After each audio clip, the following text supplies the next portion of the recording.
Hello and welcome back to my channel socio minds. I am Abhishek. तो आज हम पढ़ेंगे पार्लियामेंट्री सिस्टम के बारे में। पार्लियामेंट्री सिस्टम होता क्या है, पार्लियामेंट्री सिस्टम के फीचर्स क्या क्या होते हैं, है ना। क्यों हमने अपने देश के लिए पार्लियामेंट्री सिस्टम को अपनाया, प्रेसिडेंशियल सिस्टम को क्यों नहीं अपनाया। तो दोनों के फीचर देखेंगे कि पार्लियामेंट्री सिस्टम के क्या फीचर्स होते हैं, प्रेसिडेंशियल सिस्टम के क्या फीचर्स होते हैं, है ना। दोनों का कंपैरिजन देखेंगे, पूरा आज हम इसमें देखने वाले हैं।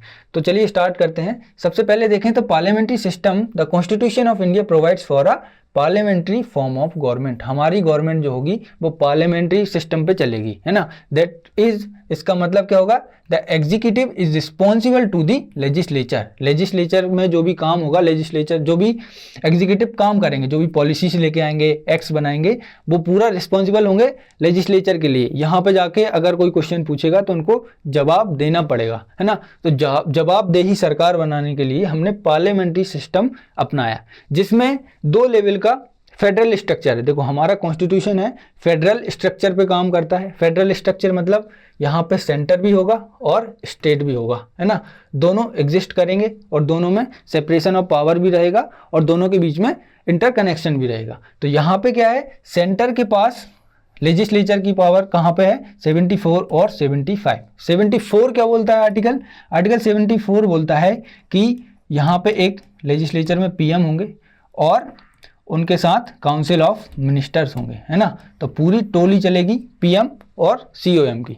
फिर आर्टिकल 75 क्या बोलता है कि जो सीओएम होंगे ना, वो एडवाइस करेंगे प्राइम मिनिस्टर को कि क्या काम करना है, क्या सही है, क्या गलत है। तो यहाँ पे ये एडवाइस करेंगे 75 में। वैसे ही हम स्टेट के लिए देखें तो स्टेट में है 163 कि यहाँ पे सीएम होंगे और वहाँ पे उनके काउंसिल ऑफ मिनिस्टर्स भी होंगे, है ना। तो इनकी टोली यहाँ पे चलेगी, काउंसिल ऑफ मिनिस्टर और सीएम। और फिर 164 में क्या है कि काउंसिल ऑफ मिनिस्टर सीएम को एडवाइस करेंगे, है ना। तो पूरा सिस्टम बनाया है ताकि अच्छे से काम हो पाए।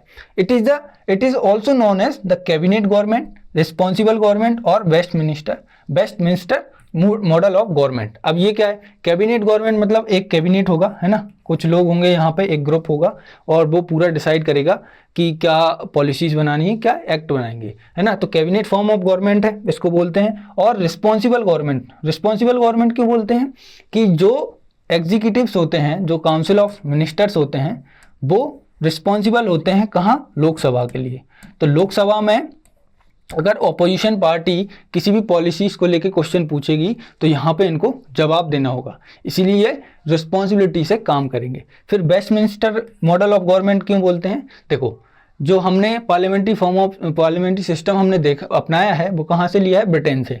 और ब्रिटेन का जो पार्लियामेंट है वो कहाँ पे सेटअप है, वेस्टमिंस्टर नाम की एक जगह है वहाँ पर, इसीलिए इसका नाम ये रख दिया। अब इसमें देखें तो पार्लियामेंट्री सिस्टम कहाँ कहाँ अपनाया जाता है, एग्जांपल देखें तो ब्रिटेन में, है ना, जापान में, कनाडा में और इंडिया में। तो ये पॉपुलर एग्जांपल्स हैं कि हाँ ब्रिटेन, जापान, कनाडा और इंडिया में यहाँ पार्लियामेंट्री सिस्टम चलता है। और बाकी हम देखें तो यूएसए में क्या, प्रेसिडेंशियल फॉर्म ऑफ गवर्नमेंट चलती है। तो वहाँ पे प्रेसिडेंट ही पूरा पावरफुल आदमी होता है। यहाँ पे कौन होता है पावरफुल आदमी, पीएम, है ना, पीएम और काउंसिल ऑफ मिनिस्टर। तो इसके लिए लेके एक क्वेश्चन, एक केस भी हुआ था, एसआर बोमई केस 1994। किस चीज़ के लिए, यहाँ पे फेडरल स्ट्रक्चर की बात हो रही है ना, सेंटर और स्टेट के बीच में पीएम सीएम और सीओएम की बात हो रही है। तो यहाँ पे क्या केस हुआ था, supreme court laid down that the constitution is federal and characterize federalism, is it basic structure. Basic structure क्या होता है, बेसिक स्ट्रक्चर मैंने इसके पहले वाली क्लास में बताया था कि पूरा बेसिक स्ट्रक्चर देखा है कि कैसे क्या बेसिक स्ट्रक्चर होता है और कौन कौन सी चीज़ इसमें आती हैं। तो ये फेडरलिज्म जो है ना, फेडरलिज्म भी बेसिक स्ट्रक्चर के अंदर आता है, हाँ। तो इसको हम चेंज नहीं कर सकते, कोई भी चेंज नहीं कर सकता। तो बेसिक स्ट्रक्चर के अंदर फेडरलिज्म आता है, मतलब सेंटर और स्टेट की पावर्स के बारे में बात हो रही है। ये बस एक केस है, इसको यहाँ पे कोट करना था, बाकी ये हमने देख लिया है। अभी क्या है, हम देखेंगे कंपैरिजन करके, है ना, कि पार्लियामेंट्री गवर्नमेंट के क्या फीचर्स होते हैं और प्रेसिडेंशियल गवर्नमेंट जो होती है उसके क्या फीचर्स होते हैं, है ना। ये पूरा लक्ष्मीकांत में दिया हुआ है, उसी तरह से मैं बता रहा हूँ। तो यहाँ पे देखें तो प्रेसिडेंट और प्राइम मिनिस्टर दोनों होते हैं, है ना।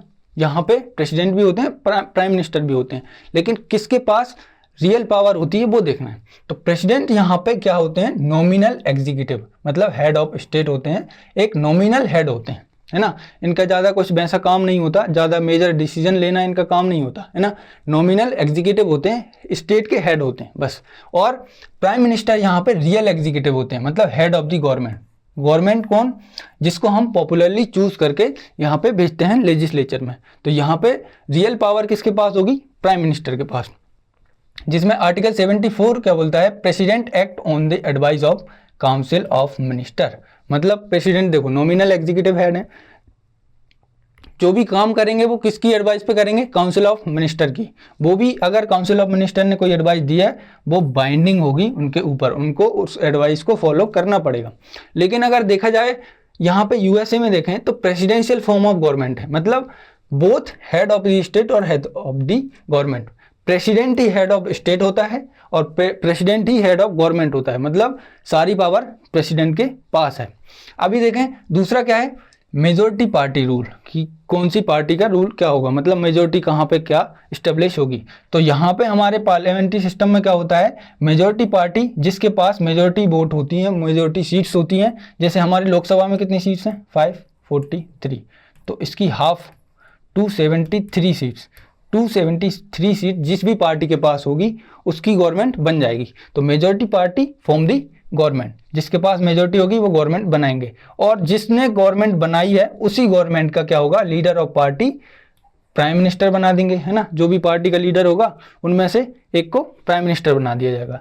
फिर जो मिनिस्टर्स होते हैं उनको अपॉइंट कौन करता है, ministers are appointed by the president on the advice of prime minister. Prime minister यहाँ पे बन जाते हैं। प्राइम मिनिस्टर क्या किसको एडवाइस देते हैं, प्रेसिडेंट को एडवाइस करते हैं और प्रेसिडेंट उनको अपॉइंट कर देते हैं मिनिस्टर को। और अगर ऐसा हो जाए कि कहीं भी जो हमारा लोकसभा है, लोकसभा में किसी की भी मेजोरिटी ना हो, है ना पार्टी ए की है ना पार्टी बी की, तो फिर क्या होगा, प्रेसिडेंट के पास पावर होती है। If no majority in Lok Sabha, president invites a coalition of parties to form the government. अभी एक पार्टी के पास मेजोरिटी नहीं है तो ये क्या करेंगे, ए बी सी 3 पार्टी हैं, है ना, इनसे बोलेंगे आप लोग तीनों कोलिशन कर लो, है ना, तीनों मिल जाओ। और अगर आप तीनों मिलके मेजोरिटी प्रूव करते हैं तो आप क्या है यहाँ पे गवर्नमेंट बना सकते हैं और आप अपना पीएम चुन सकते हैं, है ना। तो ये पावर किसके पास है, प्रेसिडेंट के पास पावर होती है कि भाई अगर मेजोरिटी नहीं होती तो वो किसी भी पार्टी को बोल देते हैं कि चलो आपने 2-3 पार्टी ने ग्रुप बना लिया और मेजोरिटी प्रूव कर दो, यहाँ पे आपकी गवर्नमेंट बन जाएगी। लेकिन यहाँ पे देखें तो प्रेसिडेंट का इलेक्शन होता है, elected by electoral college for fix term of 4 years, है ना। 4 साल के लिए एक इलेक्टोरल कॉलेज के थ्रू क्या प्रेसिडेंट को यहाँ पे अपॉइंट किया जाता है ना, प्रेसिडेंट का इलेक्शन होता है। तो पूरा इलेक्टोरल कॉलेज के तहत यहाँ पे इनका इलेक्शन होता है। He can not be remove by Congress except, देखो इसको कांग्रेस क्या कर सकती है, रिमूव नहीं कर सकती। कांग्रेस यहाँ पे क्या होती है, जैसे हमारी कंट्री में पार्लियामेंट है ना, तो वहाँ पे अगर हम यूएसए की बात करें तो वहाँ पे पार्लियामेंट को कांग्रेस बोलते हैं। तो Congress can not remove president, तो प्रेसिडेंट को यहाँ पे रिमूव नहीं कर सकती क्योंकि उन्होंने अपॉइंट ही नहीं किया, है ना। किसके थ्रू इनका इलेक्शन हुआ था, इलेक्टोरल कॉलेज के थ्रू। बस इनको हटाने के लिए क्या है, impeachment for a grave unconstitutional act. अगर कोई ज़्यादा जघन्य अपराध हो गया ना, तब उस टाइम पे इनको हटाया जा सकता है प्रेसिडेंट को। तो नॉमिनल और रियल एग्जीक्यूटिव पे डिफरेंस देख लिया कि हमारे यहाँ पे नॉमिनल एग्जीक्यूटिव प्रेसिडेंट है और रियल एग्जीक्यूटिव कौन है, प्राइम मिनिस्टर। आर्टिकल 74 में भी देखा हमने। फिर majority party, parliamentary system of government में मेजोरिटी जिसके पास होगी, है ना, जिस भी पार्टी के पास मेजोरिटी होगी वो अपनी गवर्नमेंट बना लेगा। लेकिन यहाँ पे क्या होता है, एक इलेक्टोरल कॉलेज के थ्रू इलेक्शन होता है। अभी हमारा नेक्स्ट क्या है, कलेक्टिव रिस्पॉन्सिबिलिटी। अभी दोनों में देखेंगे कि कलेक्टिव रिस्पॉन्सिबिलिटी में कौन आगे है। तो कलेक्टिव रिस्पॉन्सिबिलिटी का देखें तो पार्लियामेंट्री गवर्नमेंट में क्या है, आर्टिकल 75 बोलता है the council of minister are collectively responsible to the Lok Sabha, है ना। जितने भी मिनिस्टर होते हैं काउंसिल ऑफ मिनिस्टर, वो कलेक्टिवली, है ना, एक का डिसीजन हो या सबका डिसीजन हो, सभी का डिसीजन माना जाएगा। मतलब हर एक इंडिविजुअल कलेक्टिवली रिस्पॉन्सिबल होता है लोकसभा में, है ना। लोकसभा में कलेक्टिवली रिस्पॉन्सिबल होता है, कोई भी डिसीजन लिया है तो वो पूरी गवर्नमेंट का डिसीजन माना जाएगा, है ना। They act as a team, है ना, एक टीम की तरह एक्ट करते हैं। स्विम एंड सिंक टुगेदर, यहाँ पे जब गवर्नमेंट बनती है तो सभी पावर में आते हैं, और जब गवर्नमेंट गिर जाती है, डिसोल्यूशन हो जाता है, तो सभी पावर से चले जाते हैं। Swim and sink together. Lok Sabha can remove council of minister by passing no confidence motion. अब पार्लियामेंट्री फॉर्म ऑफ गवर्नमेंट में क्या होता है, जब 5 साल का टर्म रहता है, 5 साल के पहले भी जब अपोजिशन पार्टी बोले कि हमें लगता नहीं है कि आपकी गवर्नमेंट के पास पूरी मेजोरिटी है, तो एक नो कॉन्फिडेंस मोशन लेके आएंगे कहाँ पे, लोकसभा में, और फिर उसके बाद मेजोरिटी प्रूव करनी होती है। तो अगर मेजोरिटी प्रूव नहीं होती है तो फिर क्या होता है, उस पार्टी को अपनी गवर्नमेंट से हटना पड़ता है ना। यहाँ पे पार्लियामेंट्री फॉर्म ऑफ गवर्नमेंट में देखें तो यहाँ पे कलेक्टिवली रिस्पॉन्सिबल होते हैं काउंसिल ऑफ मिनिस्टर्स। अभी प्रेसिडेंट का देखें तो president and his secretaries are not responsible to Congress for their act, क्योंकि यहाँ पे इनका कांग्रेस जो है, पार्लियामेंट है, और प्रेसिडेंट और सेक्रेटरी हैं, ये सब दोनों सेपरेट होते हैं, तो यहाँ पे कलेक्टिवली रिस्पॉन्सिबल होते नहीं है। इन्होंने जो काम किया है उसका उनको जवाबदारी नहीं है, उनकी जवाबदेही नहीं है। फिर अभी नेक्स्ट फीचर देखें तो पॉलिटिकल होमोजेनिटी, मतलब होमोजेनिटी मतलब सिंगल पार्टी मेजोरिटी की बात हो रही है यहाँ पे। तो यहाँ पे जो हमारा पार्लियामेंट्री सिस्टम जो है उसमें क्या होता है, सिंगल पार्टी मेजोरिटी की बात होती है कि members of council of minister from the same political party, कि अगर मेजोरिटी प्रूव हुई है तो जो काउंसिल ऑफ मिनिस्टर होंगे ना वो एक ही पॉलिटिकल पार्टी से रहेंगे, है ना।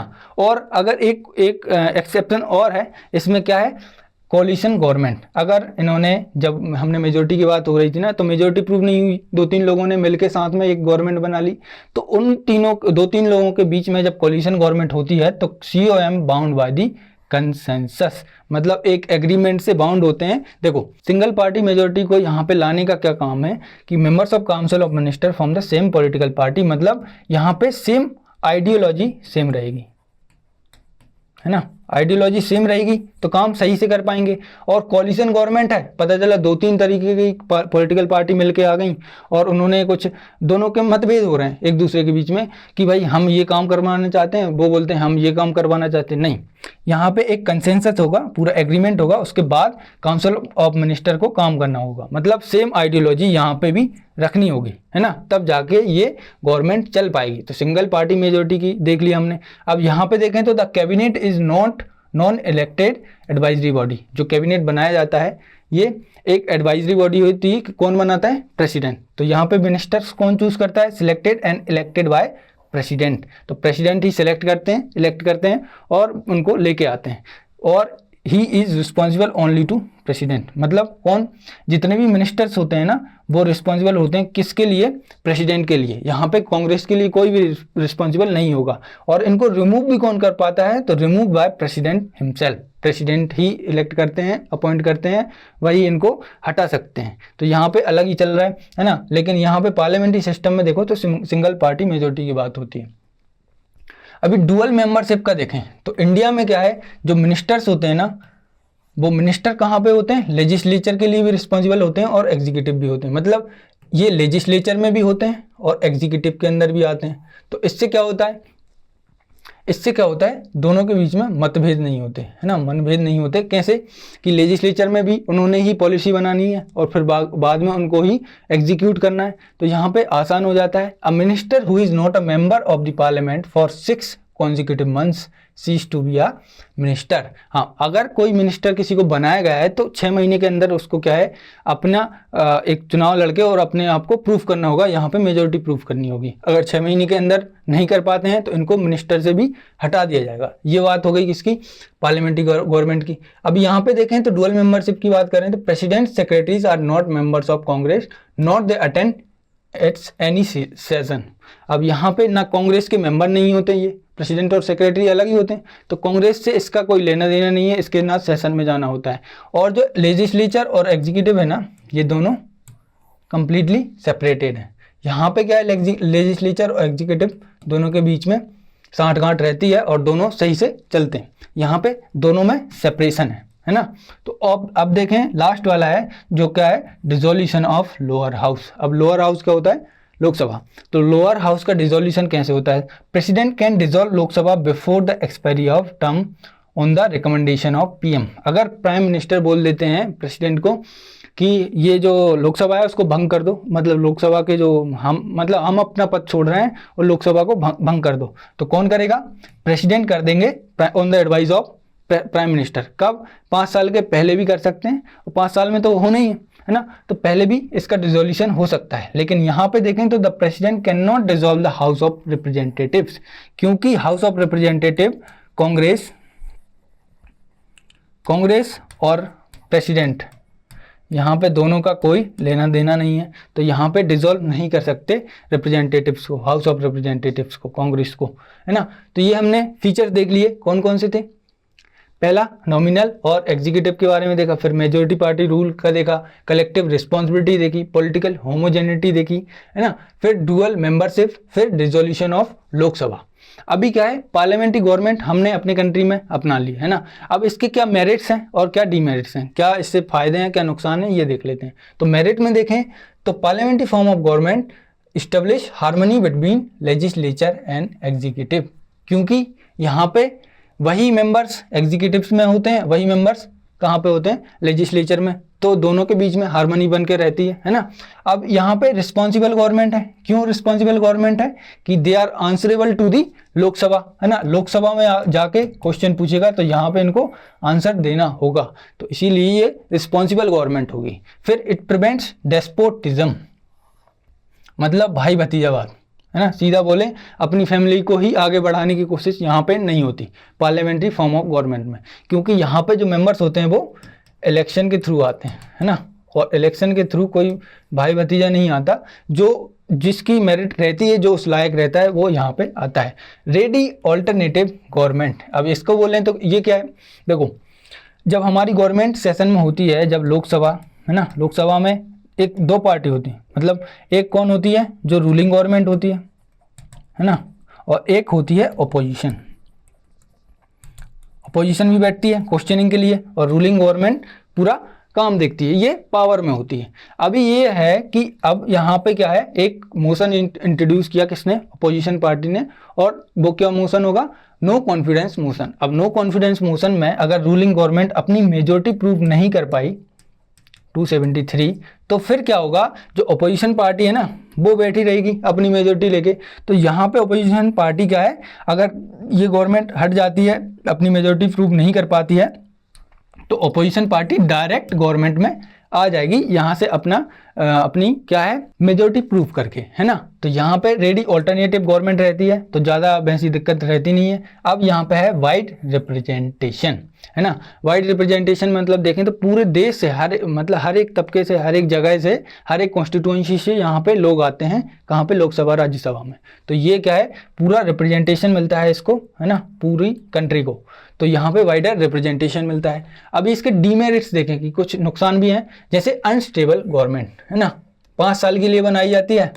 5 साल के पहले अगर नो कॉन्फिडेंस मोशन आया, 3 साल में ही निपट गए, है ना। तो ये अनस्टेबल गवर्नमेंट भी होती है ना। नो कंटिन्यूटी ऑफ पॉलिसीज, एक कोई गवर्नमेंट आई, जैसे अभी बीजेपी है ना, कोई पॉलिसी लेके आई, अब बाद में पता चला कांग्रेस आ गई, है ना, 5 साल बाद कांग्रेस जीत गई, तो जो पॉलिसी बीजेपी लेके आई है वो यहाँ पे ये हटा के कोई अपनी दूसरी पॉलिसी लेके आ जाएंगे, है ना। तो ये कंटिन्यूटी नहीं रहती यहाँ पे। फिर क्या है, dictatorship of cabinet form of government है ना। तो कैबिनेट में कुछ मेंबर्स होंगे, है ना, वो बैठ के एक टेबल पे डिसाइड करेंगे कि अच्छा ये पॉलिसी बनानी है, ये एक डिसीजन ले लिया। तो अब डिसीजन अगर कैबिनेट ने ले लिया तो पूरे काउंसिल ऑफ मिनिस्टर का डिसीजन यहाँ पे माना जाएगा, है ना। तो यहाँ पे एक टाइप से देखें तो डिक्टेटरशिप टाइप का है कि कैबिनेट ने जो बोल दिया वही होगा, है ना। फिर ये क्या है, against the separation of power, है ना, separation of power between state and centre और स्टेट के बीच में सेपरेशन का पावर, लेजिस्लेचर और एग्जीक्यूटिव के बीच में सेपरेशन ऑफ पावर देखें तो लेजिस्लेचर और एग्जीक्यूटिव के पास जो पावर होती हैं वहाँ पे ये सेपरेशन सही से होता नहीं है। जब हमने प्रेसिडेंशियल फॉर्म ऑफ गवर्नमेंट देखी थी तो उसमें जो प्रेसिडेंट और उनके सेक्रेटरी होते हैं वो जो लेजिस्लेचर होता है उससे अलग होते हैं, कांग्रेस से अलग होते हैं। लेकिन यहाँ पे क्या है, लेजिस्लेचर में भी वही होते हैं, एग्जीक्यूटिव में भी वही होते हैं। अब क्या है, एक और है गवर्नमेंट बाय अमेच्योर्स।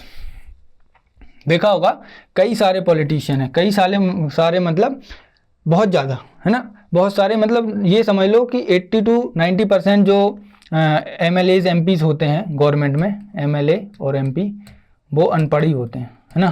तो अनपढ़ों की गवर्नमेंट है, जिनको पता ही नहीं है कुछ पॉलिसीज़ के बारे में, कुछ जानते भी नहीं है पॉलिटिक्स के बारे में, तो ये यहाँ पे आके बैठ जाते हैं, है ना। कुछ लोग हैं जो अच्छा करते हैं, अनपढ़ होने के बाद भी अच्छा करते हैं, लेकिन कुछ हैं जो पूरा रायता फैला देते हैं। तो ये है गवर्नमेंट बाय अमेच्योर्स। तो मेरिट्स देख लिए, हार्मनी बना के रखते हैं, रिस्पॉन्सिबल गवर्नमेंट होती है, प्रिवेंट डेस्पोटिज्म, भाई भतीजावाद नहीं होता, रेडी ऑल्टरनेटिव गवर्नमेंट होती है, एक बार अगर दूसरी कोई रूलिंग पार्टी अपनी मेजोरिटी प्रूव नहीं कर पाती तो ये दूसरी गवर्नमेंट डायरेक्ट आ जाती है। फिर वाइडर रिप्रेजेंटेशन है, पूरे देश में रिप्रेजेंटेशन है इसका, लेकिन इसमें कुछ कमियां भी हैं, जैसे गवर्नमेंट अनस्टेबल होती है, 5 साल के पहले भी इसको डिसोल्यूशन हो सकता है। नो कंटिन्यूटी ऑफ पॉलिसीज, एक बार पॉलिसी बनाइए, दूसरी गवर्नमेंट आएगी, दूसरी पॉलिसी बना देगी, उसको हटा देगी। कैबिनेट ने जो डिसीजन ले लिया वही पूरी काउंसिल ऑफ मिनिस्टर का डिसीजन होगा। Separation of power between legislature और एग्जीक्यूटिव, तो दोनों के बीच में जो सेपरेशन है वो सही से है नहीं, क्योंकि दोनों के मेंबर्स एक दूसरे में मिले हुए हैं। गवर्नमेंट बाय अमेच्योर्स, यहाँ पे अनपढ़ों की सरकार बोल सकते हैं, ठीक है। तो ये हो गए हमारे मेरिट और डीमेरिट। अब हम कुछ ऐसे रीजन बताएंगे कि कुछ ऐसे रीजन थे जिसकी वजह से हमने पार्लियामेंट्री फॉर्म को ही अपने देश में सुटेबल समझा और हमने पार्लियामेंट्री फॉर्म ऑफ गवर्नमेंट को ही अपनाया अपने कॉन्स्टिट्यूशन में, प्रेसिडेंशियल फॉर्म को नहीं अपनाया। पहला देखें तो फैमिलियरिटी विद दी सिस्टम। अंग्रेजों का शासन चल रहा था, है ना, और ब्रिटेन में क्या है, पार्लियामेंट्री सिस्टम चल रहा था। उन लोगों ने यहाँ पे भी वही पार्लियामेंट्री सिस्टम लेके आए। अब वो 30-40 सालों से वही चला आ रहा था। KM मुंशी ने भी यही बोला था। KM मुंशी जी क्या बोलते हैं कि 30-40 सालों से, पिछले 30-40 सालों से क्या चल रही है, पार्लियामेंट्री फॉर्म ऑफ गवर्नमेंट चल रही है। अब हम क्या है, उसी को लेके फेमिलियर हो गए भाई, हमें लगता है कि हमारी कंट्री के लिए यही सही है ना। तो फिर जब हमें पता है कि ये सही से काम कर रहा है पार्लियामेंट्री फॉर्म ऑफ गवर्नमेंट, तो हम दूसरे को लाने की जरूरत क्यों करें, है ना। पहला है तो भाई सही चल रहा है तो वो अच्छी बात है ना, उसमें ही और अच्छा करेंगे। Preferences to more responsibility. अभी 2 टाइप की गवर्नमेंट है ना, 2 चीजें होती हैं, एक होती है रिस्पॉन्सिबिलिटी,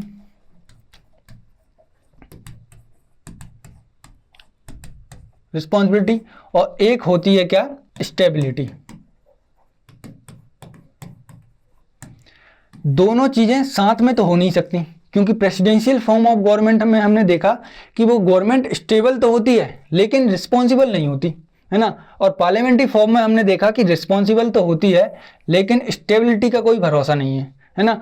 तो हमने क्या चुना है, हमने रिस्पॉन्सिबिलिटी को चुना है कि भाई स्टेबिलिटी ऐसी, देखो जो गवर्नमेंट अच्छा काम करेगी वो गवर्नमेंट पावर में रहेगी, अगर अच्छा काम नहीं करेगी तो 4 साल 3 साल 2 साल के अंदर ही निपट जाएगी, है ना। तो यहाँ पे क्या है, रिस्पॉन्सिबिलिटी को हमने ज़्यादा प्रेफरेंस दिया है। यही बात किसने, डॉक्टर BR अम्बेडकर ने बोला था कि भाई स्टेबिलिटी का हम देख लेंगे, अगर जो गवर्नमेंट अच्छा काम करेगी तो वो क्या है, स्टेबल भी रहेगी, है ना। तो रिस्पॉन्सिबिलिटी पे हम ज़्यादा ध्यान देते हैं, इसीलिए पार्लियामेंट्री सिस्टम को हमें अपनाना चाहिए। फिर क्या है, नीड टू अवॉइड लेजिस्लेटिव और एग्जीक्यूटिव कॉन्फ्लिक्ट। तो यहाँ पे हमने क्या है, पार्लियामेंट्री सिस्टम में देखा कि लेजिस्लेचर और एग्जीक्यूटिव में दोनों में वही सेम मेंबर्स होते हैं, तो उसमें दिक्कत नहीं आती, है ना, कॉन्फ्लिक्ट नहीं होती। फिर क्या है, नेचर ऑफ सोसाइटी। हमारी जो सोसाइटी है, इंडियन सोसाइटी, इसका नेचर भी वैसे ही है ना, हम पहले से ही फेमिलियर हैं उस चीज़ के साथ।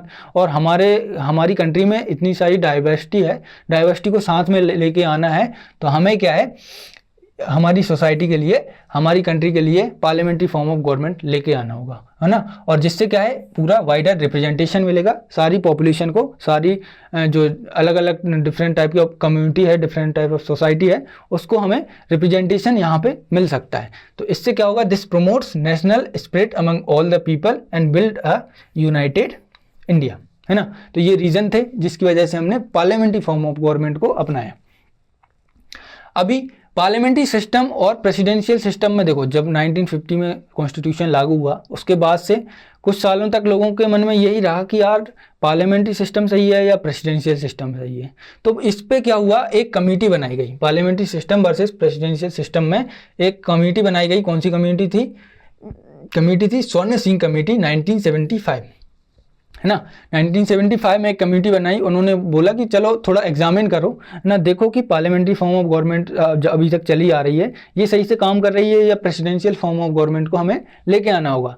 तो इन्होंने क्या बोला, the parliamentary system has been doing well and hence that there is no need to replace by presidential system. जब अभी 25 सालों से अच्छे से 15-20-25 सालों से अच्छे से चली आ रही है तो फिर हमें ज़रूरत नहीं है, क्योंकि ये अच्छे से काम कर रही है और इसके बाद हमें प्रेसिडेंशियल फॉर्म ऑफ गवर्नमेंट की शिफ्ट करने की ज़रूरत नहीं है। तो यहाँ पे हमारा लेक्चर ख़त्म होता है ना।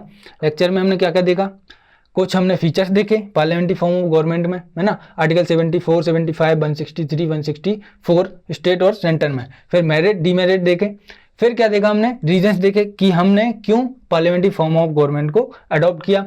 फिर पार्लियामेंट्री इसमें एक ये केस हुआ था, है ना, तो कमेटी बना दी 1975 में, उन्होंने बोला कि भाई पार्लियामेंट्री फॉर्म ऑफ गवर्नमेंट अच्छा काम कर रही है। अभी एक क्वेश्चन है ना लास्ट में, the main advantage of parliamentary form of government is, है ना, ऑप्शंस क्या है, the executive legislature work in independently, it provide continuity of policy and more efficient, the executive remain responsible to the legislature or the head of the government cannot be changed without election। तो ये जो question है वो 2017 में UPSC में पूछा गया था।